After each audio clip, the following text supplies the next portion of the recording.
زمانہ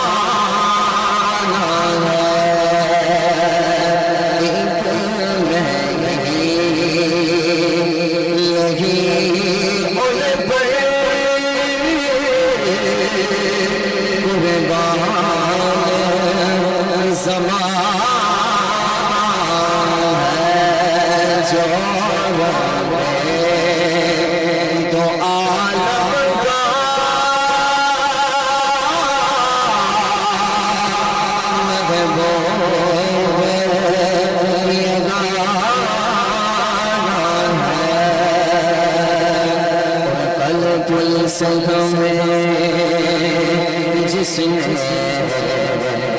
خود پار لگانا قلب السحب جس نے خود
پار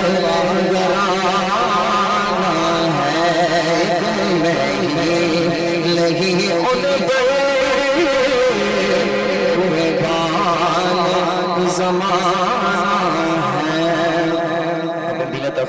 حضور صاحبزادہ والے شان سے عرض گزار ہوں کہ آئیں اور اپنے بیان سے ہمارے دلوں کو روشن کریں۔ یا حیو یا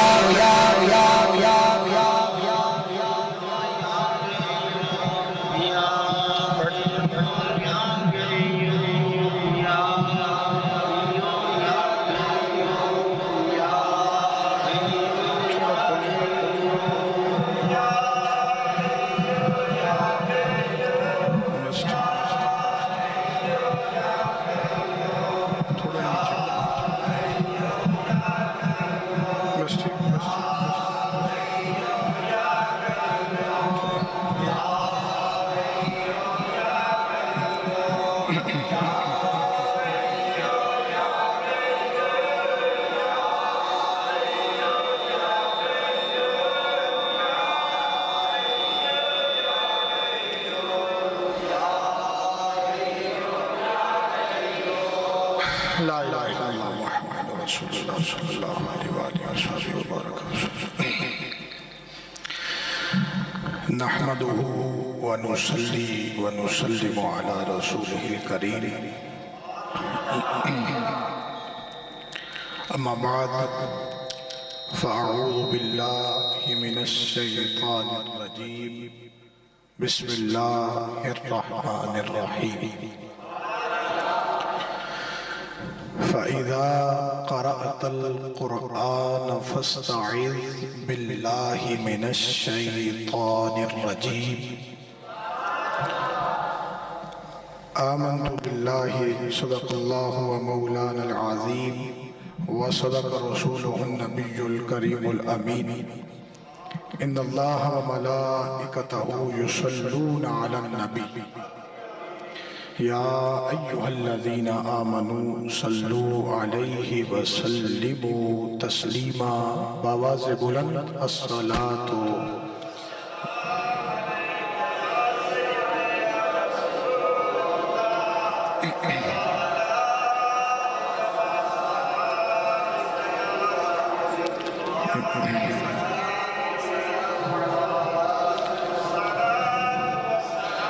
الصلاة والسلام عليك يا سيدي يا جد الحسن والحسين وعلى آلك وأصحابك يا سيدي يا امام القبلتين۔ میرے نہایتی واجب الاحترام، نہایتی معزز و محترم عزیز دوستوں، بزرگوں، بھائیوں، السلام علیکم ورحمۃ اللہ وبرکاتہ۔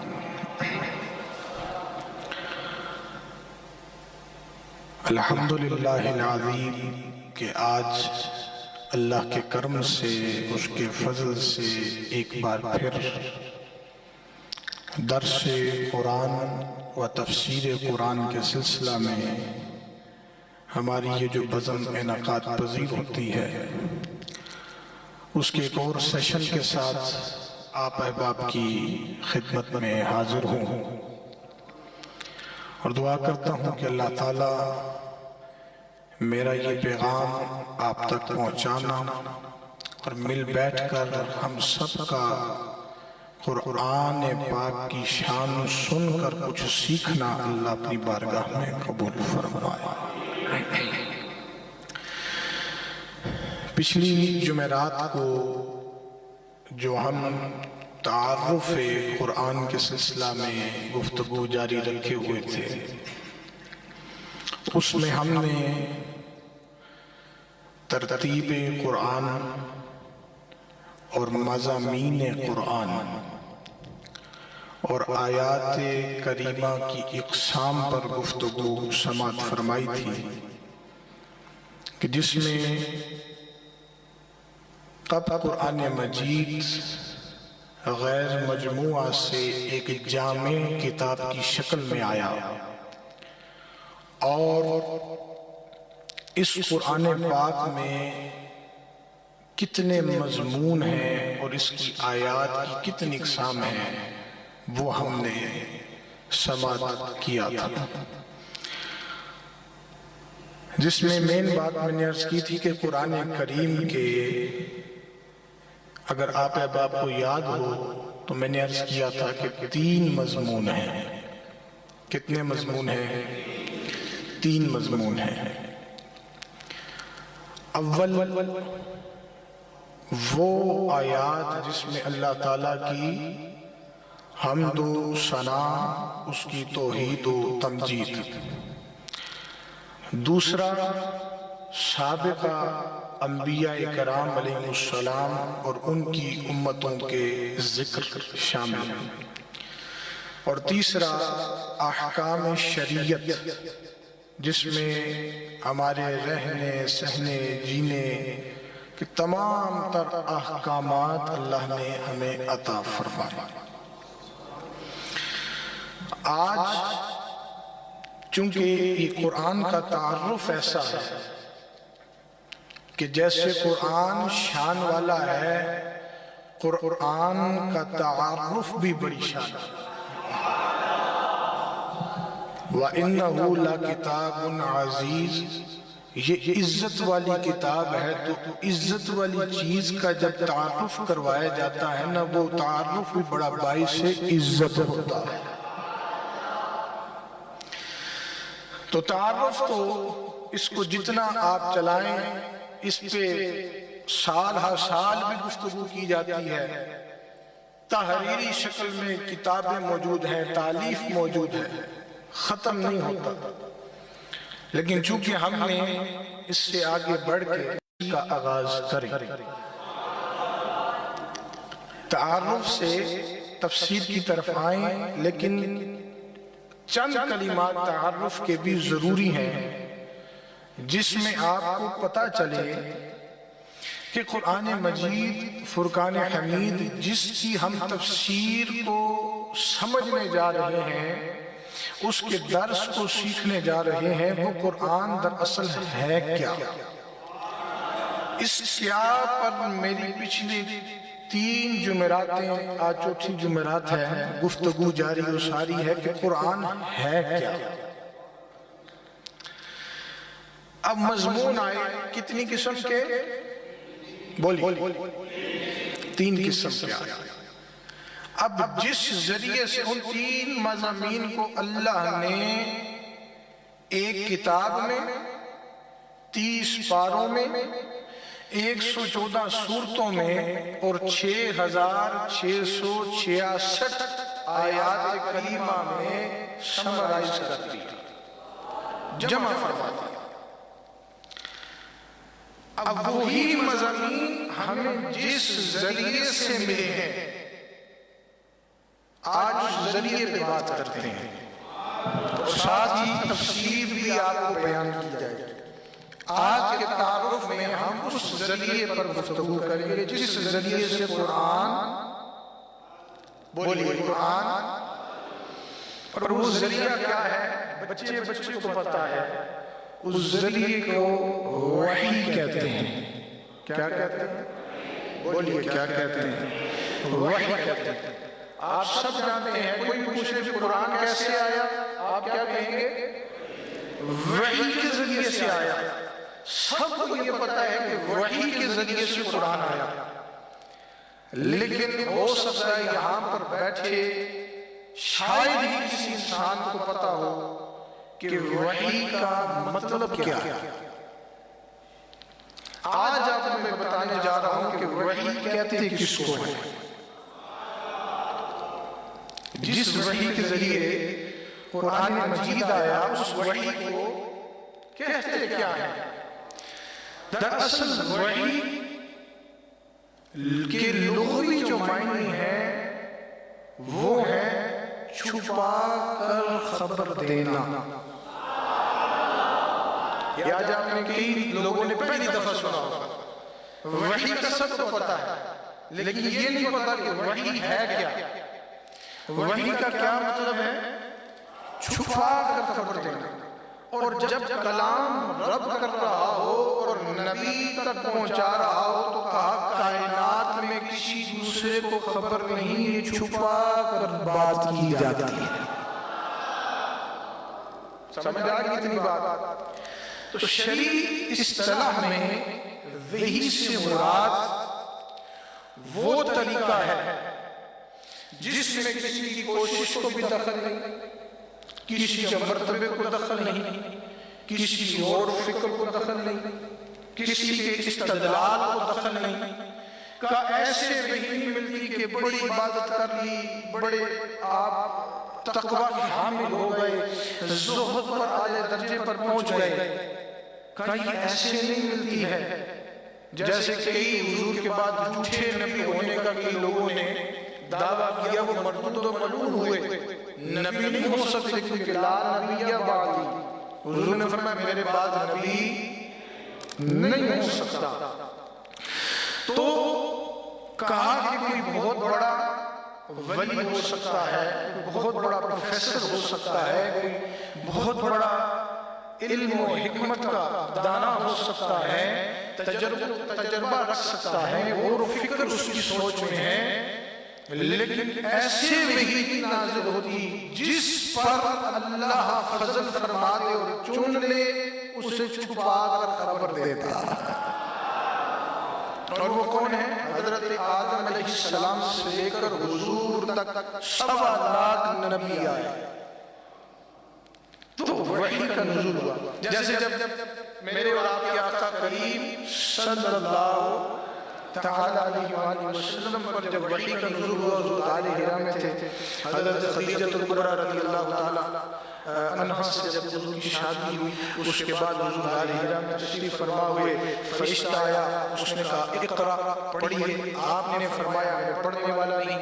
3 بار اس گفتگو پر اصرار ہوا، تیسری بار فرشتے نے اپنے سینے سے حضور کا سینہ مس کیا، پھر کہا پڑھیے، تو میرے اور آپ کے آقا کریم صلی اللہ علیہ وسلم نے پھر پڑھا اقرا بسم ربک الذی خلق، خلق الانسان من علق، سورۃ العلق۔ یہ وہ اقرا بسم ربک الذی، سب سے پہلے یہ وحی کا نزول ہو گیا۔ اتنی بات آپ کو سمجھ آ گئی؟ آپ نے یاد رکھنا ہے کہ موضوع بہت طویل ہوتے ہیں، بڑے ہوتے ہیں، لیکن چند پوائنٹس ایسے ہوتے ہیں جو 3-4 باتیں ایسی ہوتی ہیں جو آپ نے اپنے دل و دماغ میں یاد رکھنی ہے۔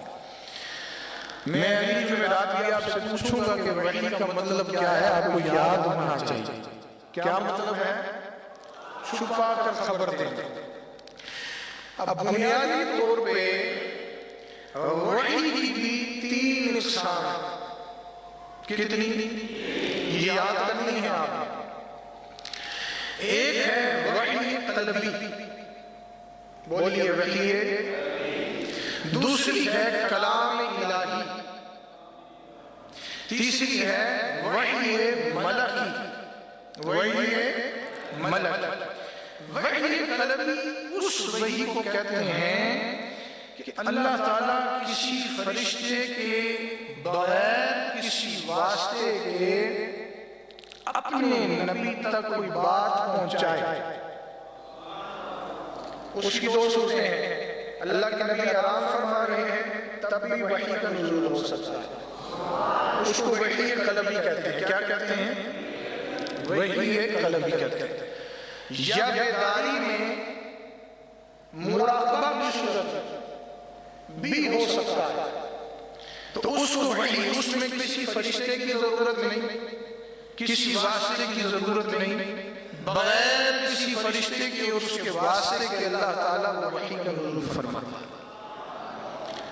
دوسری ہے کلام الہی. کیا ہے؟ یہ وحی میں سب سے افضل درجہ یہ سیکشن رکھتا ہے. 3 اقسام میں سے سب سے افضل درجہ جو ہے وہ کلام الہی کا ہے. اس میں جیسے حضرت موسیٰ کلیم اللہ. کیا؟ کیوں کلیم اللہ علیہ السلام فرمایا؟ کیونکہ آپ بیداری میں جاگتے ہوئے سفر فرما کے کوہ طور پہ تشریف لے جاتے اور رب سے ہم کلام ہوتے. کیا ہوتے؟ اب اس میں بھی کسی واسطے کی ضرورت نہیں، لیکن یہ وحی قلبی سے اوپر کا درجہ ہے کہ نبی کو تمام مخلوقات سے جداگانہ آواز آتی ہے اور وہ سمجھ جاتا ہے کسی مخلوق کی آواز کی آواز. اس میں بھی فرشتے کی ضرورت نہیں ہے. یہ دوسری قسم ہے. آپ کو بات سمجھ آ رہی ہے نا؟ میں بڑے آسان الفاظ میں آپ کو سمجھا رہا ہوں کہ آپ نے یاد رکھنا ہے. وحی کا کیا معنی ہے؟ چھپا کر خبر دینا. کتنی اقسام ہے؟ 3 اقسام ہے. وحی قلبی وہ ہے کہ جو بغیر کسی واسطے کے اللہ تعالیٰ فرشتے کے کسی وغیرہ کسی بھی واسطے کے اللہ تعالیٰ عطا فرماتا ہے، نبی کے دل میں داخل فرما دیتا ہے، نبی کو الہام ہو جاتا ہے. وہ سوئے ہوئے ہوں تب بھی اس کیفیت میں، مراقبے میں ہوں تب بھی اس کیفیت میں وحی. لیکن کلام الہی کا درجہ یہ ہے کہ نبی کو براہ راست رب کی آواز سنائی دیتی. وہ وحی کی کون سی قسم ہے؟ دوسری.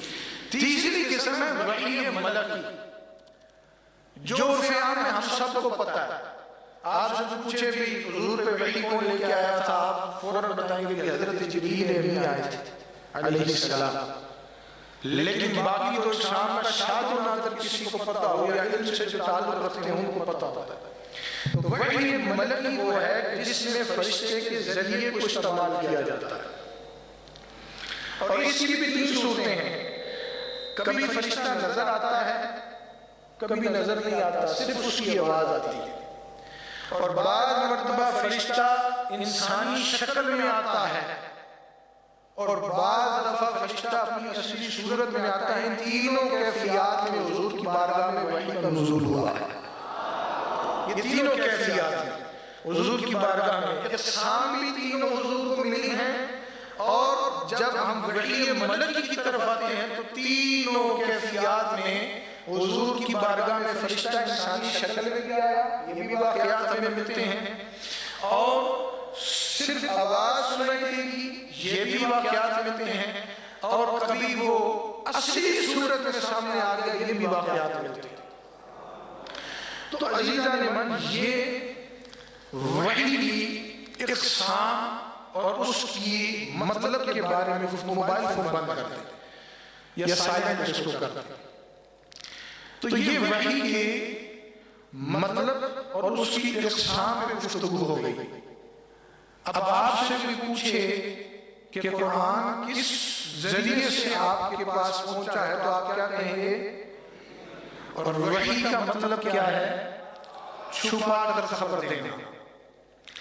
اب جب وحی کے ذریعے قرآن آ گیا تو اب تعارف کے دوسرے حصے میں جس کے بعد میں نے تفسیر، تو اللہ تعالیٰ نے قرآن کے انداز، اس کے اسلوب کو ایک خوبصورت شکل عطا فرمائی۔ جیسے میں ایک انداز سے بول رہا، نارملی میں نجی گفتگو میں ایسے نہیں بولوں گا، خطاب جب بندہ کرتا ہے یا درس دیتا ہے تو انداز ڈیفرنٹ ہوتا ہے، یا کسی موعظ میں، کسی لیکچر میں، کسی پریزنٹیشن میں آپ کھڑے ہوں تو انداز ڈیفرنٹ ہو جاتا ہے۔ تو اللہ نے فرمایا ہمارے قرآن کا بھی ایک انداز ہے، اس کا بھی ایک انداز۔ اب اس انداز کو دیکھیے کیا ہے۔ اللہ تعالیٰ نے ارشاد فرمایا ہم نے قرآن کو نازل کیا، قرآن پاک کے اندر وہ چیزیں رکھی جو ماضی سے بھی تعلق رکھتی تھی، حال سے بھی تعلق رکھتی ہیں اور مستقبل سے بھی تعلق رکھتی ہیں۔ ماضی میں جو واقعات رونما ہوئے، جن کو آپ کہہ لیں انگلش میں سٹوریز ہیں انبیاء کی، ان کی امتوں کی، اللہ تعالیٰ نے وہ پوری سٹوریز کو بیان نہیں فرمایا بلکہ ان کی آؤٹ لائنز کو بیان کیا۔ مثال کے طور پہ میں آپ کو مثال دیتا ہوں کہ پولیس کے پاس جب کوئی کیس جاتا ہے تو وہ ایک فائل تیار کرتے ہیں کیس کے اوپر، جن لوگوں کا واسطہ پڑا ہے وہ سمجھتے ہیں۔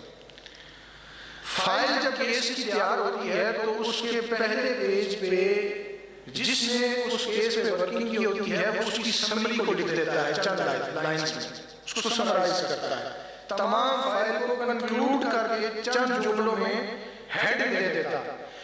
اب اس فائل کو جب کوئی قانون دان پڑھتا ہے نا تو وہ جب سمری کو پڑھتا ہے تو اس کو سمجھ آ جاتی ہے کہ فائل میں کیا کیس موجود ہے۔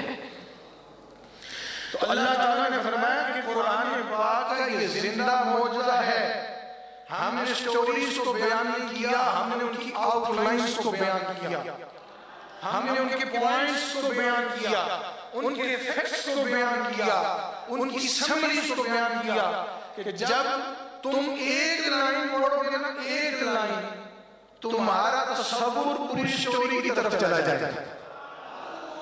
پڑھنی تم نے ایک لائن ہے، لیکن یہ قرآن پاک کا خوبصورت انداز ہے، یہ داستان نگاری کا خوبصورت انداز ہے، یہ زندہ معجزہ ہے۔ پڑھتے آپ ایک آیت ہے، اس کا ترجمہ پڑھتے ہیں آپ کو سمجھ آ جاتی ہے کہ کس واقعے کا ذکر ہو رہا ہے۔ یہ معجزہ ہے کہ آپ ایمان والے ہیں، کلمہ کو ہیں، قرآن کو مانتے ہیں، آپ ایک لائن پڑھیں گے، آپ کا تصور اس دور میں آپ کو لے جائے، آپ کے تصور میں اللہ کو پیدا کر دیتا ہے، دماغ میں پیدا کرتا ہے۔ کہا یہ معجزہ نہیں تو پھر اور کیا ہے؟ نہیں تو اگر لکھنا چاہیں 1.25 لاکھ نبی ہیں اللہ کے، کتنے نبی ہیں؟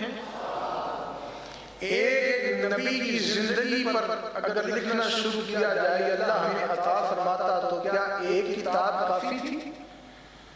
1000 ہاتھ تبھی ہوتی تو اس میں ایک نبی کی شان بھی پوری نہیں آ سکتی تھی۔ اللہ کے نبی ہیں ہی اتنی شان والے، نہیں پوری آ سکتی تھی۔ تو اللہ نے فرمایا کہ ہم نے اس کے انداز کو ایسا رکھا ہے کہ لکھی ایک لائن ہے، اس ایک لائن کی گہرائی تمہیں سارے واقعے سے آشنا کر دیتے۔ جیسے اللہ تعالیٰ قرآن پاک میں ارشاد فرماتا ہے، سورہ لقمان کی آیت نمبر 27 ہے، وَلَوْ أَنَّمَا فِي الْأَرْضِ مِن شَجَرَةٍ أَقْلَامٌ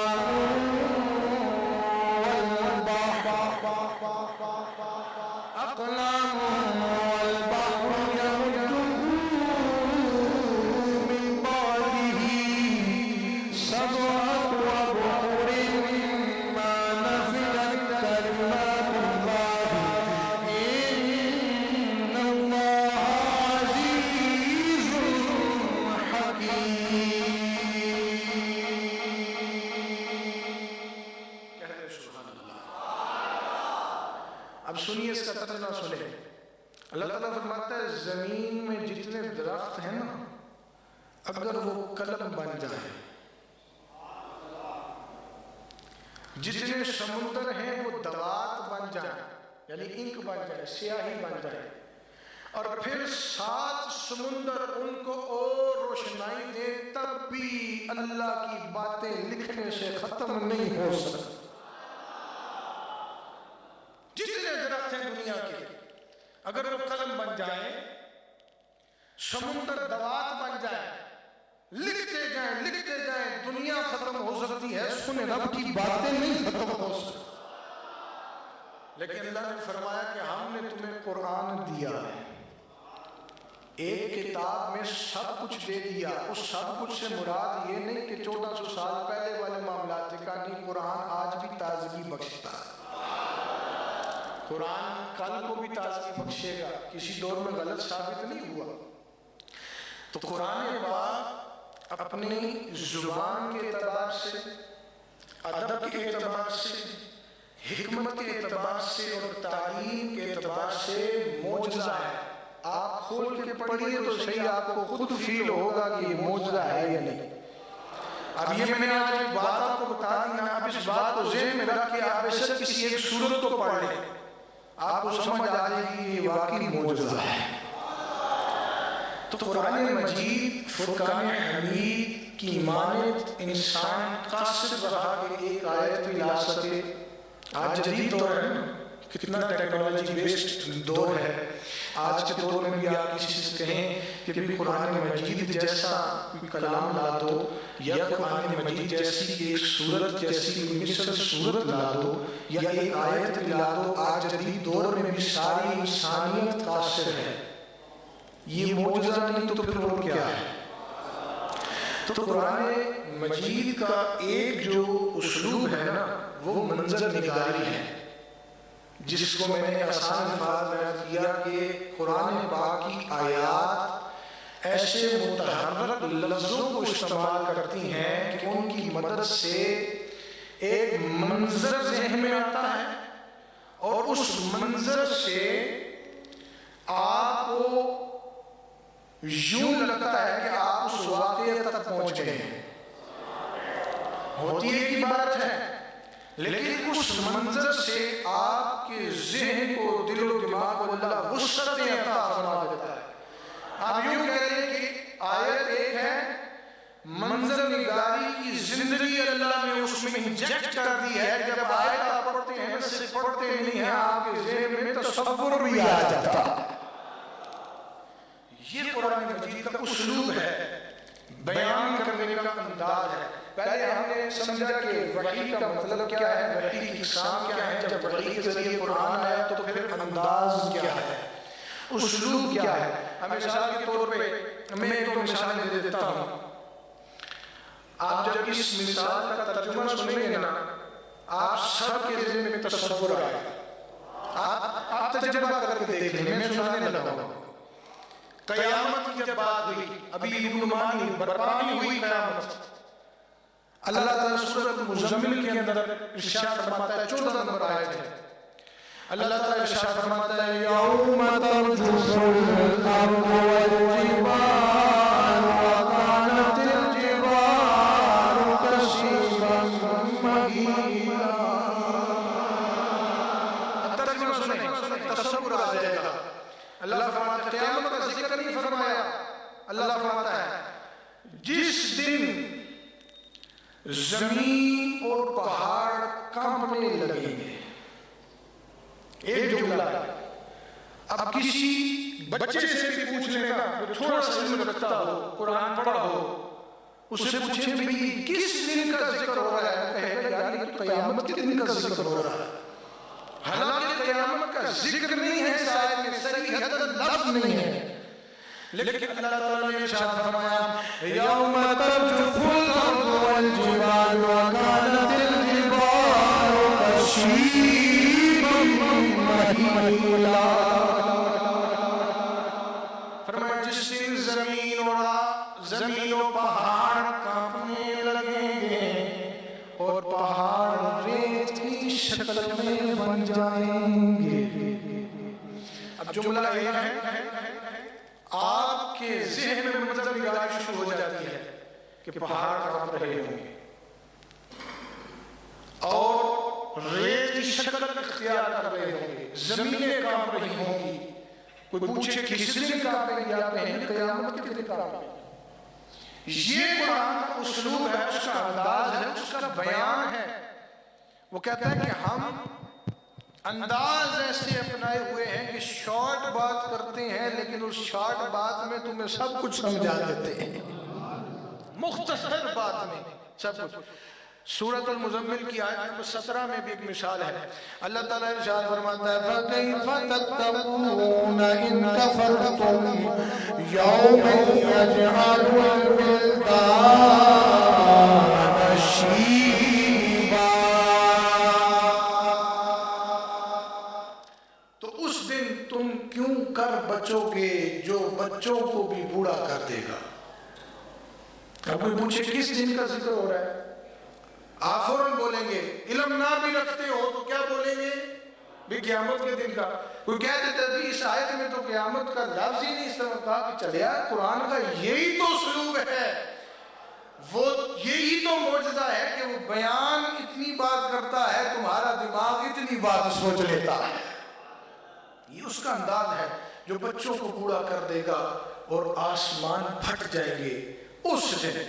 تو یہ قرآن پاک کا یہ اسلوب ہے۔ تو آپ دیکھیں کہ یہ تو میں نے چند مثالیں عرض کی ہیں، قرآن کی ہر صورت میں یہ مثالیں موجود ہیں۔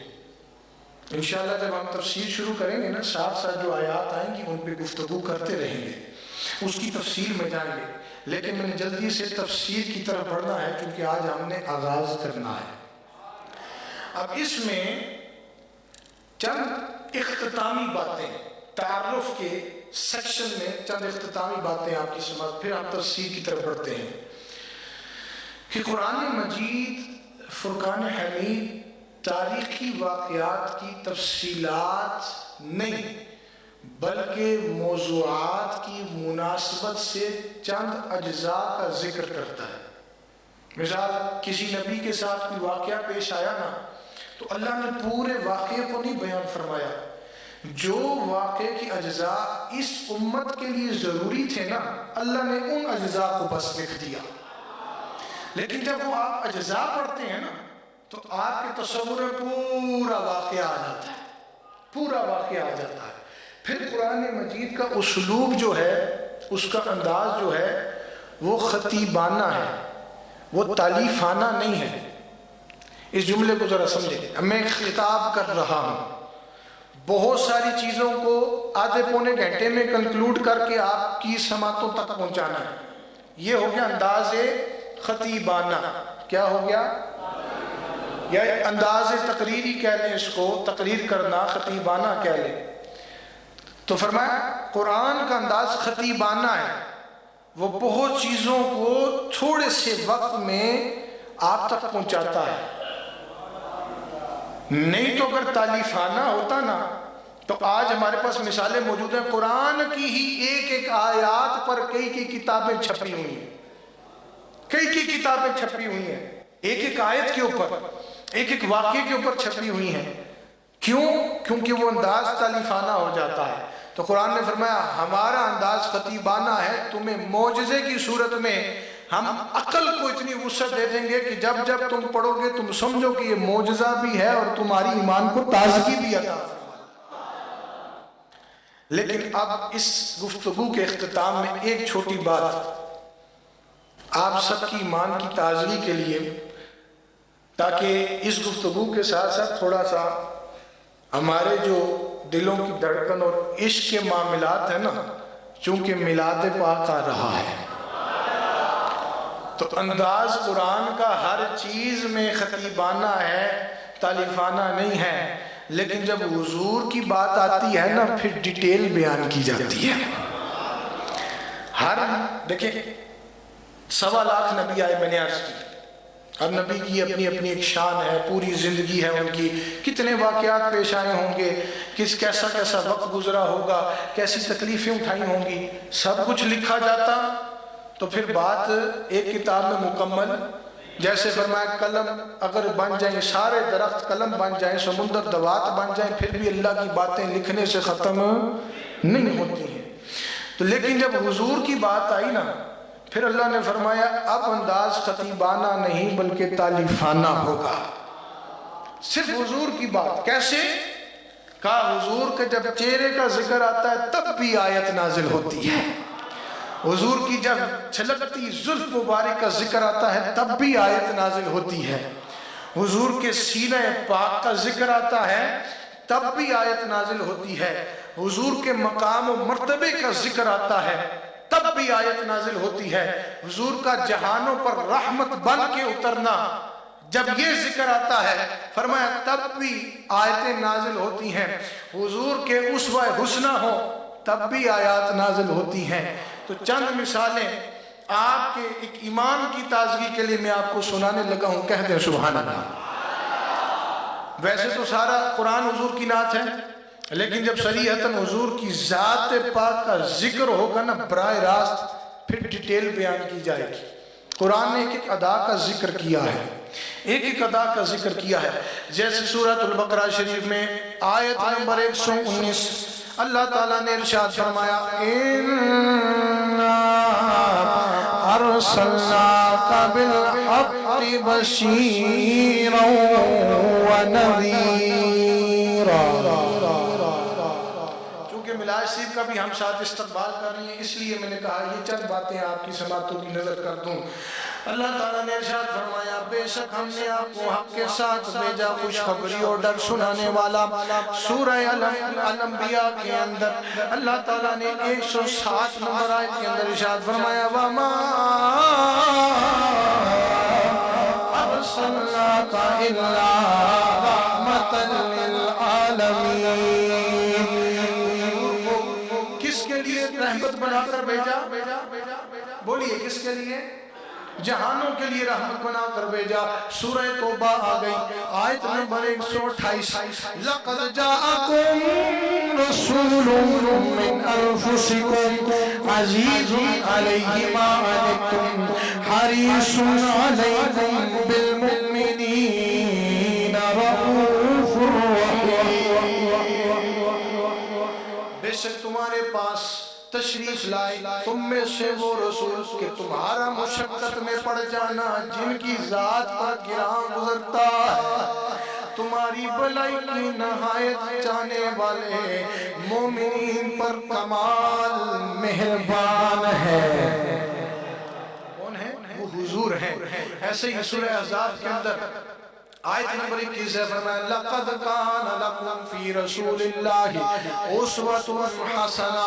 سورہ احزاب کے آیت نمبر 45 کے اندر ارشاد فرمایا یا ایھا النبی اِنَّا أَرْسَلْنَاكَ شَاهِدًا وَمُبَشِّرًا وَنَذِيرًا۔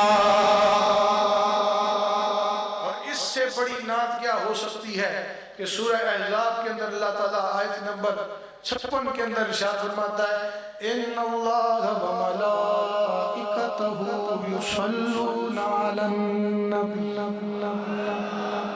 یا ایھا الذین آمنوا صلوا علیہ وسلموا تسلیما۔ درود شریف پڑھ دیں الصلاۃ۔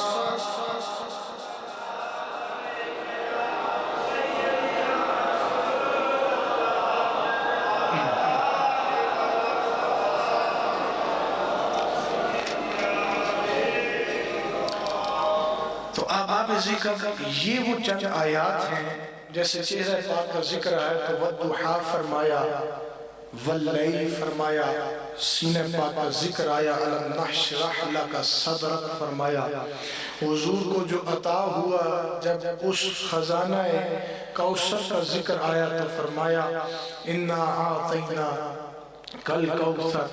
تو اس کے علاوہ سارا قرآن حضور کی نعت، لیکن جب صریحتاً حضور کی اداؤں پر، حضور کی ذات پاک پر، حضور کی شخصیت پر جب آیات اتری نا پھر اللہ تعالیٰ نے کھول کھول کر باتیں بیان فرمایا، اپنی محبت اور عشق کا اظہار فرمایا کہ وہ محبوب دیا ہے جو اس رب کا سب سے خوبصورت و پیارا محبوب بھی ہے. رب کو اس سے بڑا پیار ہے, اسے رب سے بڑا پیار ہے.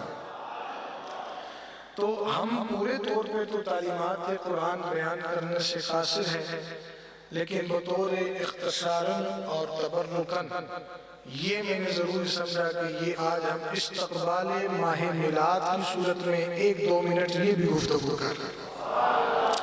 اب آپ ذکر کتابیں انسانی تو کتاب انسانی ہے, لیکن کتاب آسمانی تعلیمات ربانی میں بھی قرآن مجید کی جامعیت کا مقابلہ نہیں کر سکتی. یعنی ساری دنیا کی کتابیں تو ایک طرف تورات کو اٹھا لیں جو آسمانی کتب ہے, زبور کو اٹھا لیں, انجیل کو اٹھا لیں, آسمانی صحیفوں کو اٹھا لیں, وہ بھی قرآن مجید کا مقابلہ نہیں کر سکتے, تو دنیا کی کتاب کا مقابلہ کر سکتی نہیں کر سکتی. تو یہ آج کے تعارفی کلمات جو آپ کی سماعتوں کی نظر کیے وہ مکمل ہوئے. انشاءاللہ ساتھ ساتھ تھوڑا تعارف جاری رہے گا تاکہ ہم جو بیان کر رہے ہیں اس کی اہمیت سے بھی اجاگر ہوتے رہیں. اب آئیے اللہ کے کرم سے, اس کے فضل سے آج ہم باقاعدہ تفسیر قرآن کا آغاز کر رہے ہیں. آپ تھکے تو نہیں ہیں؟ تو پھر کہیں سبحان اللہ. یہ بڑی عام باتیں ہیں. اب آپ نے باتوں تعارف کو سن لیا نا, اب تعارف اس لیے سنایا ہے کہ عمارت کی بنیاد بن چکی ہے, اب ہم نے عمارت کھڑی کر لی ہے. اس میں کمزوری نہیں ہونی چاہیے, کہ بنیاد میں کمزوری نہیں تو عمارت بھی تو عالیشان ہونی چاہیے. تو آپ کی دلوں میں درس قرآن کی بنیاد کے ساتھ ساتھ عمارت کھڑی ہو رہی ہے. تو اس لیے توجہ کے ساتھ تو تفسیر قرآن کا آغاز کر رہے ہیں. تو جب بھی کسی نیک کام کا آغاز کرتے ہیں تو کیا پڑھتے ہیں؟ سب سے پہلے پڑھتے ہیں اعوذ باللہ من الشیطان الرجیم. قرآن کی تفسیر کا آغاز بھی یہاں سے ہے, اور ہر کام کا آغاز بھی مسلمان کو کہاں سے کرنا چاہیے؟ یہاں. ذرا پڑھ لیں سارے تاکہ غاز ہو جائے.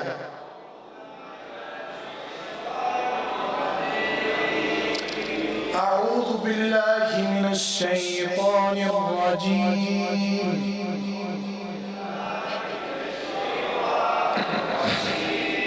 اچھا آپ سنیے تاکہ جلدی جلدی ہم اس کو لے کر آگے بڑھیں. آج میں نے اعوذ سے لے کر الرجیم تک بات مکمل کرنی ہے, تاکہ ہم اپنی جمعرات کو بسم اللہ الرحمن الرحیم پہ گفتگو کریں گے. اعوذ کے معنی ہے میں پناہ مانگتا ہوں. میں باللہ کس سے, کس کی مدد کے ساتھ؟ بولیے. یعنی مسلمان کو آغاز میں ایک بات بتائی جا رہی ہے کہ جب بھی پناہ مانگو اللہ کی مدد کے ساتھ مانگو. من الشیطان یعنی شیطان مردود, الرجیم یعنی مردود سے. اب اس کی طرح آپ کو بڑی نئی باتیں پتہ چلیں گی. آپ بچپن سے لے کر اب تک اعوذ باللہ من الشیطان الرجیم پڑھتے رہے ہیں, جیسے لفظ وحی کو سنتے رہے ہیں, لیکن آج مطلب سن کر آپ کے بھی علم میں اضافہ ہوا ہے کہ وحی کا مطلب کیا ہے؟ چھپا کے خبر دینا. اور وحی کی اقسام کتنی ہے؟ ویری گڈ, آپ کو ماشاءاللہ یاد ہو رہا ہے, مجھے خوشی ہوتی ہے, میری حوصلہ افزائی ہو جاتی ہے. ایسے ہی اعوذ سے لے کر الرجیم تک جو گفتگو ہے اس میں بھی آپ کو وہ باتیں پتہ چلے گی شاید آپ نے کبھی نہ سنی. تو اس لیے بڑی توجہ کے ساتھ اعوذ جو ہے ہم اس کو سیکشن وائز کریں گے, 4 سیکشن میں. اعوذ باللہ من الشیطان الرجیم. سب سے پہلا سیکشن کیا ہے؟ اعوذ. یہ اعوذ سے نکلا ہے اور اس کے معنی ہے التجا کرنا, مدد طلب کرنا.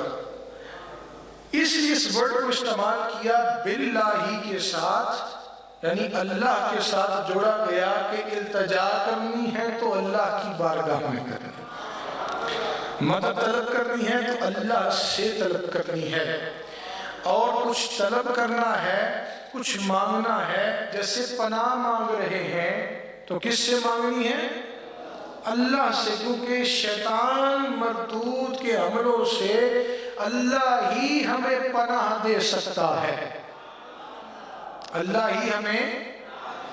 تو اعوذ یعنی التجا کرنا، کیا کرنا؟ یہ آپ نے صرف معنی یاد رکھے تو بات وہی ہے کہ آپ کے تصور میں یہ باتیں گھومتی رہیں۔ اعوذ کا مطلب کیا ہے؟ التجا کرنا، مدد طلب کرنا، پناہ مانگنا۔ باللہ صریحتاً، اس کا کوئی مطلب ہے ہی نہیں، بس اللہ سے، اس سے بڑا اور کیا مطلب ہو سکتا ہے؟ اب آگے آ جائیں۔ الشیطان، جیسے آپ نے عرف عام میں شیطان کا لفظ سنا ہوگا، سارے جانتے ہو نا شیطان کی؟ جانتے ہو یا نہیں جانتے ہو؟ سارے جانتے ہو؟ کسی کا جھگڑا ہو جائے آپس میں دوسرے نے کہے بڑا شیطان ہے، کہتے ہو نہیں کہتے ہو؟ کہنا نہیں چاہیے۔ یہ میں نے ویسے آپ کی طبیعت خوش کرنے کے لیے بات کر دی، تو ایسے الفاظ سے پرہیز کرنا چاہیے۔ جب آپ ابھی مطلب سمجھیں گے نا تو پھر آپ ضرور پرہیز بھی کریں گے۔ شیطان جو ہے بس اس کو ہی کہیں، آپس میں ایک دوسرے کو نہ کہیں۔ شیطان کا لفظ بچپن سے لے کر ابھی تک آپ نے سنا ہے، شیطان کے معنی بھی کسی کو پتا ہے کہ کیا ہے؟ میرا خیال ہے کہ یہاں پر بیٹھے شاید کسی کو پتا ہو، علماء تو جانتے ہیں، لیکن عام جو ایک روزمرہ کا سادہ سیدھا انسان زندگی گزارتا ہے، نوکری پہ جاتا ہے، گھر آتا ہے، پیسہ کماتا ہے، بزنس لاتا ہے، 5 وقت کی نماز پڑھتا ہے اور دین اسلام سے منسلک ہے، ایمان کامل ہے اس کے سینے میں، شیطان لفظ سے تو واقف ہے، اس کے مطلب سے واقف۔ سنیے، شیطان جو ہے وہ شاطانون سے نکلا ہے یا شیطن سے نکلا ہے؟ یہ دو لفظ شیطان کی بنیاد ہے، شاطانون اور شیطن۔ بولیے، شاطانون اور شیطن۔ شاطانون کے معنی ہے، یعنی شیطان کا ایک معنی ہے دور ہونا۔ آج آپ کو نئی بات پتہ چلی ہوگی، شیطان کا کیا معنی ہے؟ کیوں اس کو شیطان کہتے ہیں؟ کیونکہ یہ مقرب بارگاہ الہی تھا، نافرمانی کی، اللہ نے اسے دور کر دیا۔ کیا کر دیا اللہ نے اسے؟ اس لیے اس کو شیطان کہتے ہیں۔ سمجھ آ گئی؟ دوسری اس کی بنیاد ہے شیطن۔ شیطن کا مطلب ہے ہلاک ہونا، چونکہ غرور اور تکبر کی وجہ سے سرکشی کر بیٹھا، سجدہ نہیں کیا، نافرمانی ہو گئی تو ہلاک ہو گیا۔ تو کہا شیطان کے دو معنی ہیں، اللہ کی بارگاہ سے دور ہو کر ہلاک ہو گیا۔ یہ وہ والا ہلاک نہیں کہ جیسے کوئی مر جاتا ہے، اللہ نے مہلت دی، یہ دوسرے کانٹیکسٹ میں ہلاک ہو گیا کہ اس کو جو کچھ حاصل تھا نا وہ سب گیا۔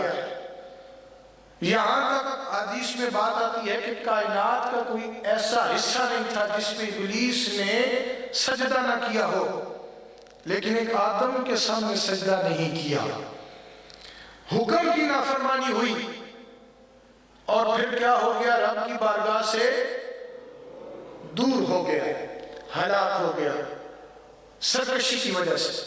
نام تو اس کا ابلیس ہے، لیکن شیطان اس لیے کہتے ہیں کہ اس کا سب کچھ ختم ہو گیا، اللہ تعالیٰ نے اس کو اپنی بارگاہ سے دور فرما دیا۔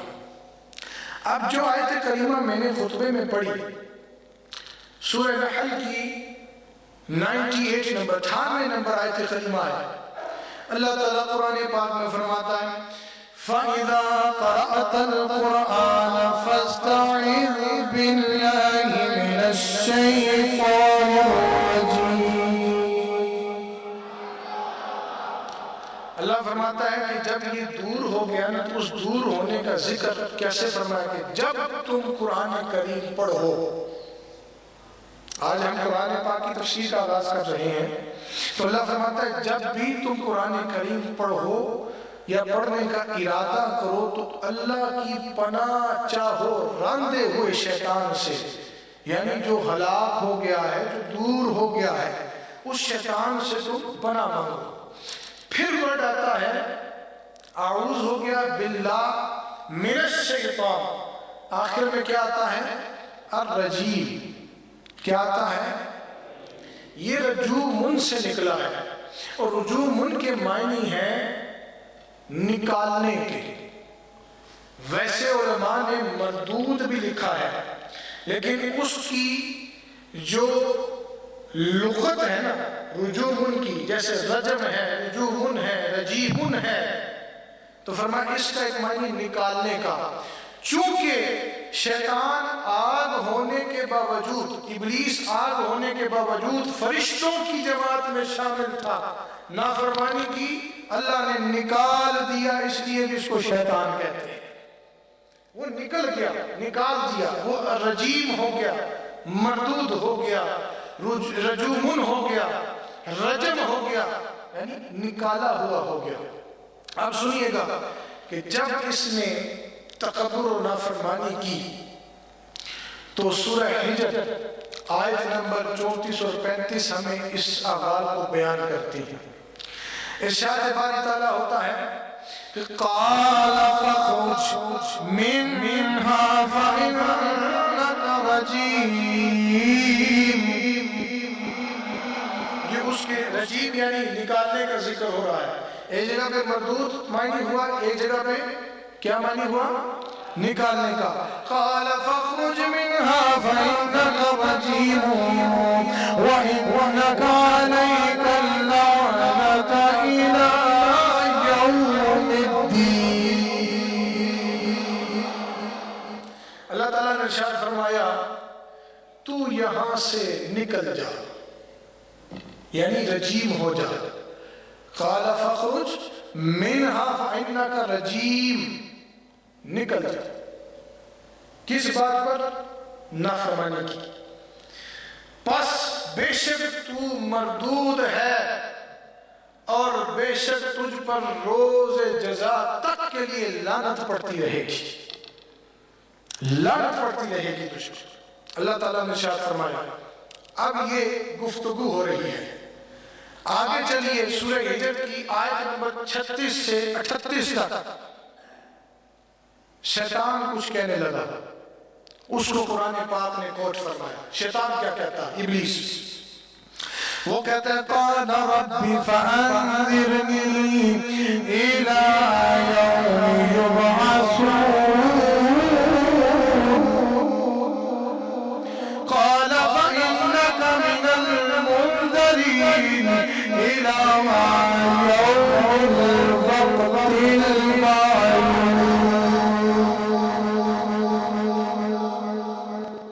اللہ تعالیٰ نے ارشاد فرمایا کہ پھر شیطان کہنے لگا۔ اب ایک سٹوری بیان ہو رہی ہے نا، کب ہو رہی ہے؟ جب آدم علیہ السلام تشریف لائے۔ اب پورا واقعہ کیا تھا وہ تو نہیں لکھا ہوا، 2-3 آیات ہیں، منظر باندھا ہے یا نہیں باندھا؟ باندھا۔ اب سنیے، اللہ تعالیٰ نے فرمایا جب ہم نے اسے کہا نا نکل جا روز جزا تک کے لیے، تو مردود ہوا اور تجھ پہ لعنت پڑتی رہے گی، تو وہ کہنے لگا اے میرے پروردگار مجھے اس دن تک کی مہلت دے دے جب لوگ دوبارہ اٹھائے جائیں گے۔ یہ بھی سٹوری کو سمری میں اللہ بیان فرما رہا ہے۔ اب کوئی پوچھے کس دن ہم اٹھائے جائیں گے؟ بھی سارے کا سب قیامت والے دن، اللہ کی قیامت کا تو ذکر ہی نہیں اس میں۔ تو فرمایا قیامت کے دن سب اٹھائے جائیں گے، اس دن تک مجھے مہلت دے دے۔ پھر اللہ تعالیٰ نے ارشاد فرمایا اِلَىٰ يَوْمِ الْوَقْتِ الْمَعْلُومِ، جا میں نے تجھے اس دن معلوم وقت تک مہلت دے دی۔ سورہ حجر میں آپ بے شک گھروں میں جا کے کھول کے پڑھیے گا، آیت نمبر 34 سے لے کر 38 تک پڑھیں، ہیں یہ 4-5 چھوٹی چھوٹی آیتیں ہیں، لیکن اتنے بڑے منظر کو اللہ تعالیٰ نے ارشاد فرما دیا۔ یہ قرآن کا معجزہ ہے، جو میں سمجھانا چاہ رہا تھا، اب آپ کو اور کھل کے بات سمجھ آئی ہوگی۔ آگے چلیے، تو شیطان نے اللہ کی بارگاہ میں عرض کی کہ مجھے اے پروردگار تیری عزت کی قسم ہے، اب تو نے مجھے مہلت دے دی ہے، تیری عزت کی قسم ہے میں تیرے بندوں کو اغوا کروں گا۔ اغوا کا ایک معنی گمراہ کرنا، صرف یہ معنی نہیں کہ وہ جو آپ نے وہ سنا ہوا ہے کہ بھی اغوا کر کے لے جاتے ہیں۔ ہمارے اندر جب شیطان پھیلتا ہے نا، ہم روگردانی کرتے ہیں، احکام شرع سے دور ہوتے ہیں، تو یہ اندر اغوا ہو جاتا ہے۔ کیا ہو جاتا ہے؟ یہ اغوا، یعنی ہم گمراہ ہو جاتے ہیں۔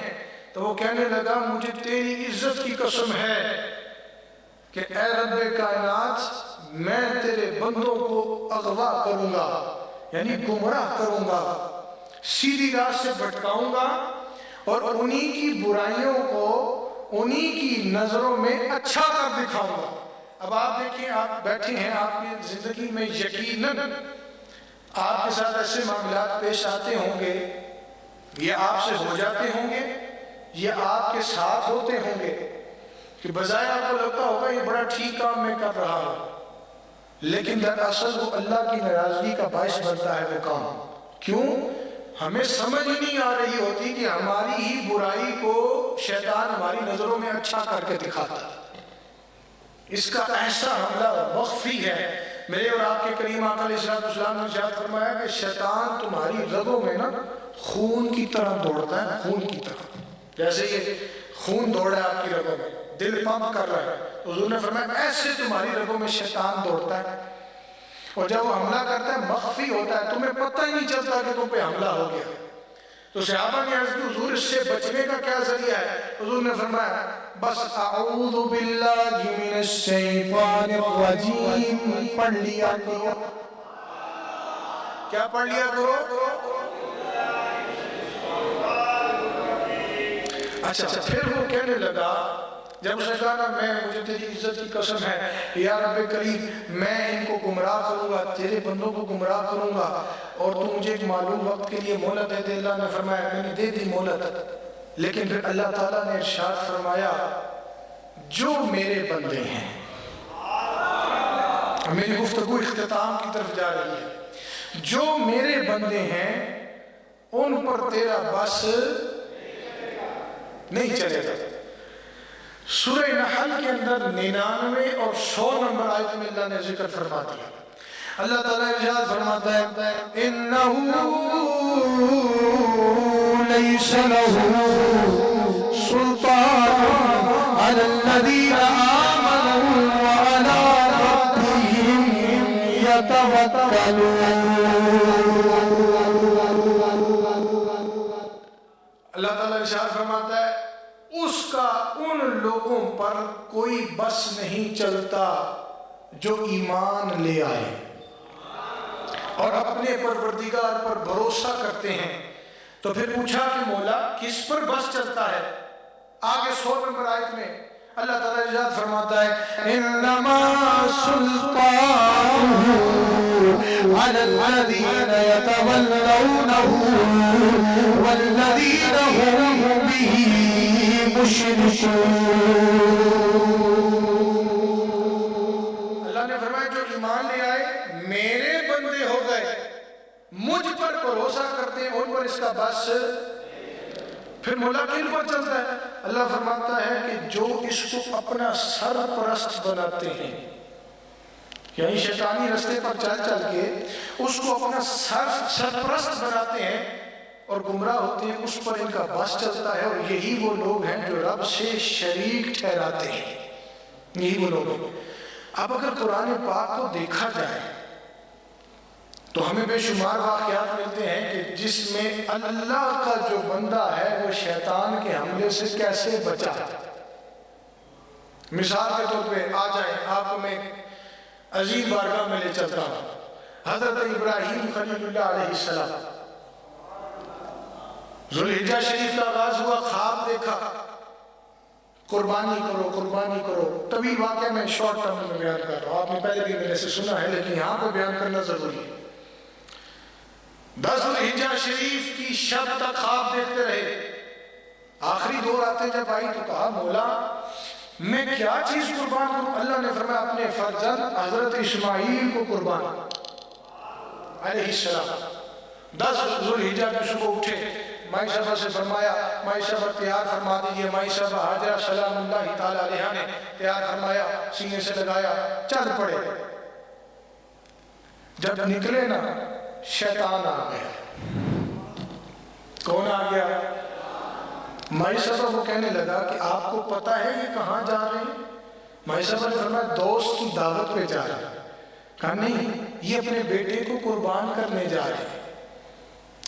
تو مائی صاحبہ نے فرمایا کہ باپ بھی بیٹے کو ذبح کرتا ہے؟ کہا نہیں، رب نے حکم فرمایا۔ مائی صاحبہ نے فرمایا کہ رب نے حکم فرمایا نا تو میرا ایک نہیں اگر 1000 بھی اسماعیل ہوتے نا میں قربان کر دیتی۔ یہ وہ ہیں اللہ کے بندے جس پر اللہ نے فرمایا ان بندوں پر تیرا بس۔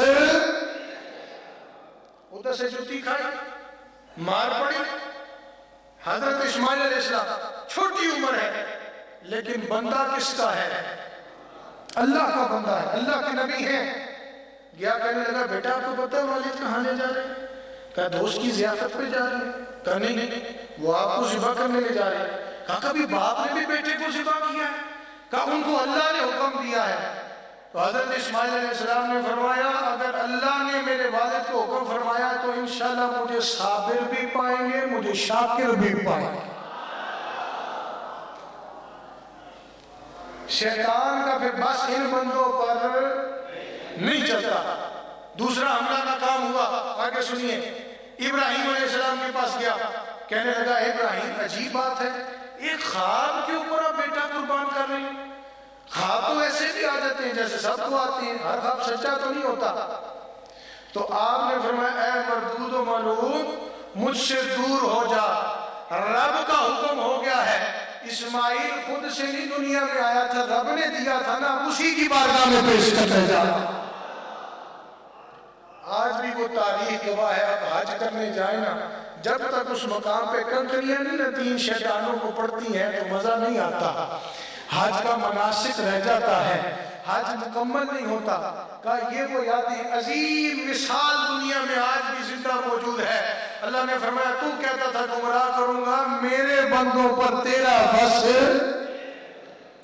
پھر جب چھری پھیری گئی، طویل واقعہ ہے، اکثر آپ سنتے رہتے ہیں، آگے جب اس کی آیات آئیں گی اللہ نے فرمایا قد صدقت الرؤیا، اے ابراہیم تم نے اپنا خواب سچ کر دکھایا۔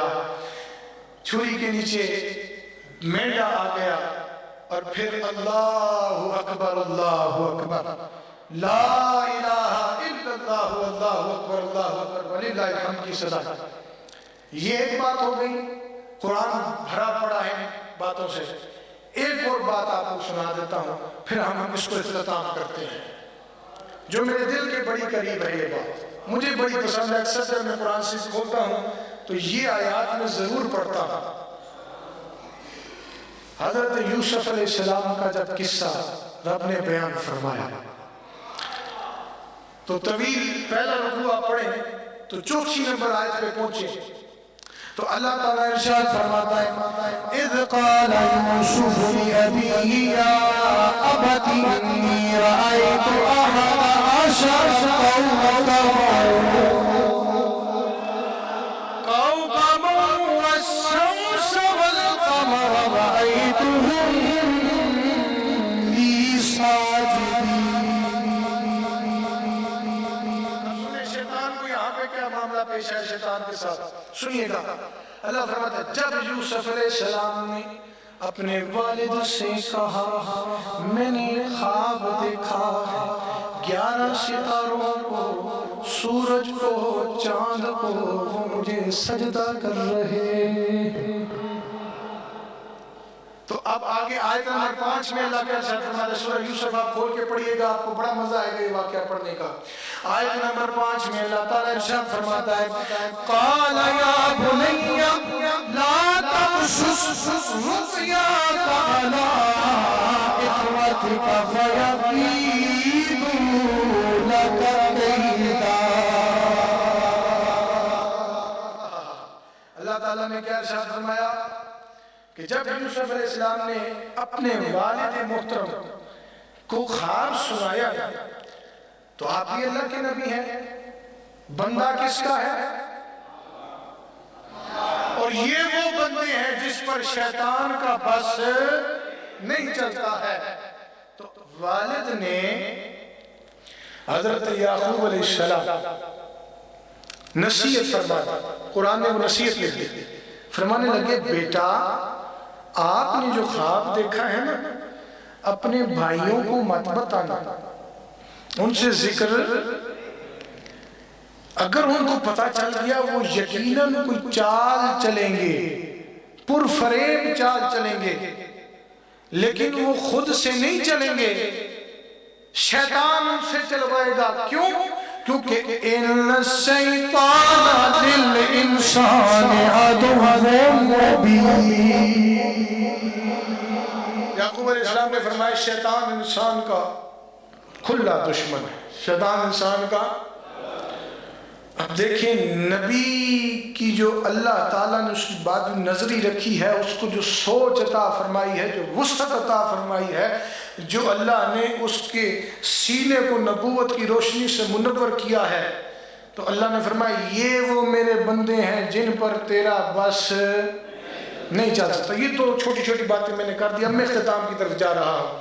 تو ایسے واقعات سے قرآن بھرا ہوا ہے، جب آپ اس کی تفسیر میں ہم انشاءاللہ جائیں گے تو میں آپ کو سناؤں گا کہ کون کون سے ایسے موقع آئے جہاں پر شیطان کے حملوں سے اللہ کے بندوں کو بچایا گیا ہے، اور وہ بچے کیسے ہیں؟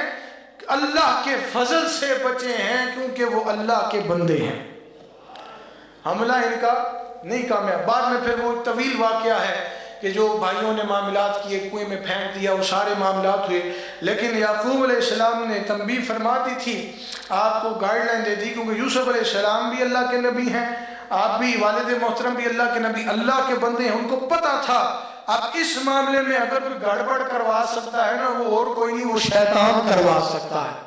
شیطان کا مطلب کیا ہے بولیے؟ میں اس لیے پوچھا تھا کہ آپ کو یاد بھی ہے یا نہیں۔ شیطان کا مطلب ہے دور ہونا، دوسرا مطلب ہے ہلاک ہونا، یہ ہمیشہ یاد رکھیے گا۔ اس لیے شیطان کہتے ہیں، ویسے اس کا نام ابلیس ہے، پھر آگے اس کے چیلے ہیں، چھوٹے چھوٹے شیطونگڑے شیطان ہیں، بڑی لمبی ان کی بھی گیم ہے۔ تو اللہ تعالیٰ ان کے معاملات اور ان کے حربوں سے ہم ایمان والوں کو محفوظ فرمائے۔ اب جناب والا آگے چلیے، جب ہم آگے چلتے ہیں تو اللہ تعالیٰ ارشاد فرماتا ہے کہ یاد کرو۔ کیا یاد کریں مولا؟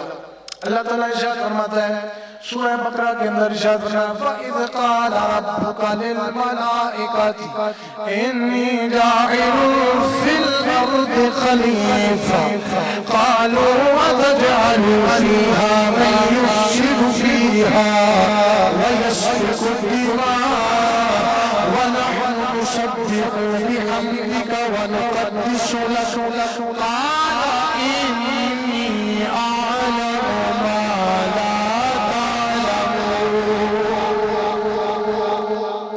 یہ میری آخری بات ہے، پھر ہم اس کو مکمل کر رہے ہیں۔ آپ تھکے تو نہیں ہیں؟ اگر تھکے ہیں تو بتا دیں، باقی اگلی جمعرات کو کر لیں گے۔ کہہ دیں ذرا سبحان اللہ۔ اچھا، اس میں اللہ تعالیٰ ارشاد فرماتا ہے اور وہ وقت یاد کرو جب آپ کے رب نے فرشتوں سے فرمایا کہ میں زمین پر اپنا خلیفہ بنانے لگا ہوں، اپنا نائب بنانے لگا ہوں۔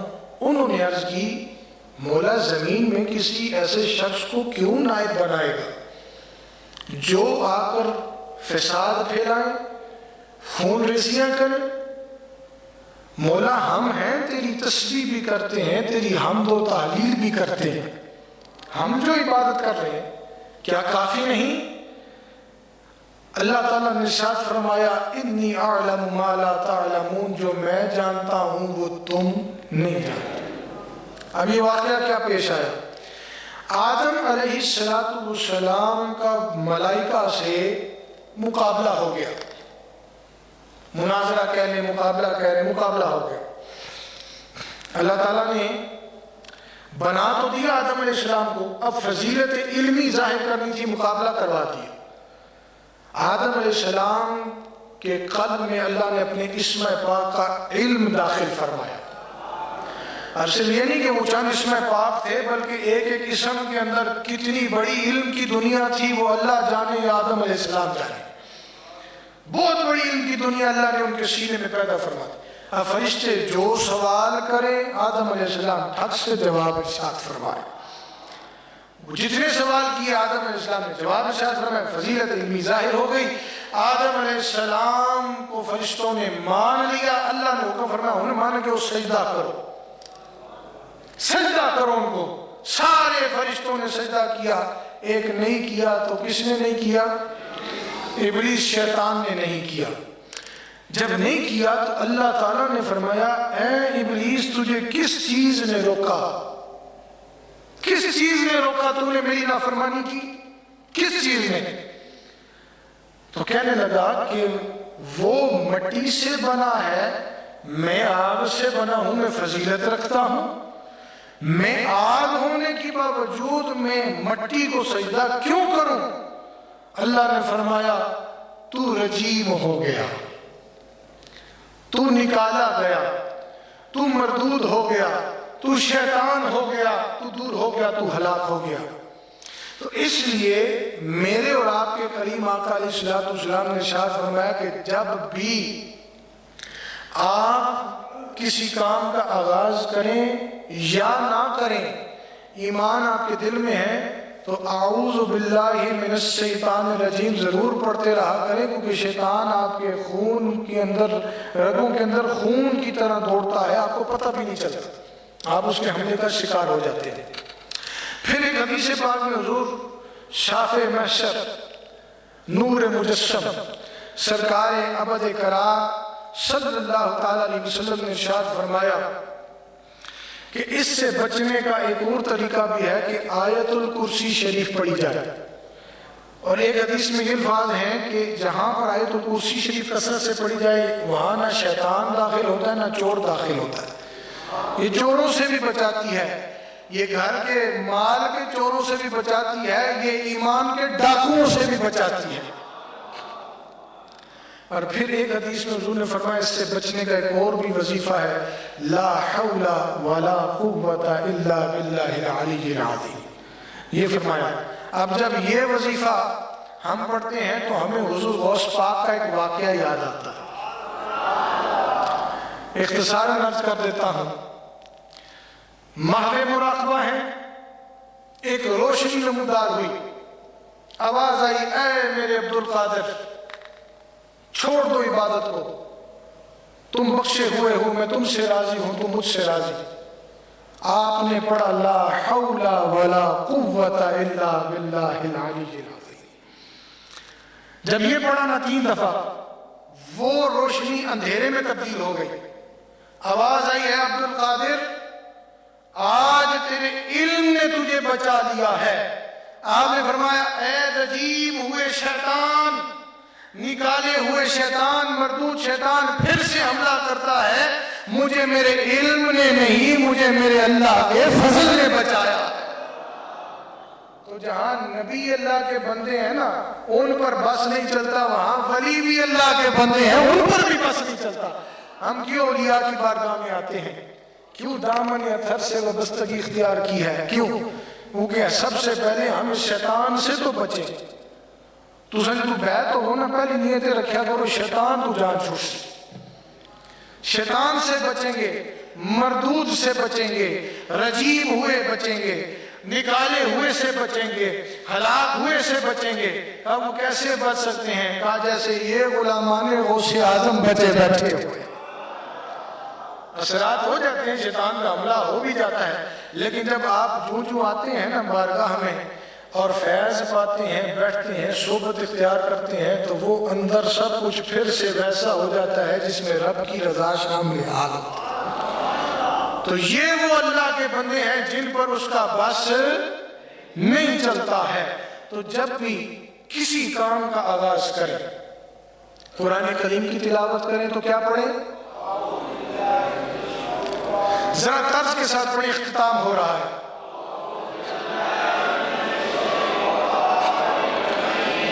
جیسے نماز میں امام جب پڑھتا ہے ثنا کے بعد تو امام کیا پڑھتا ہے؟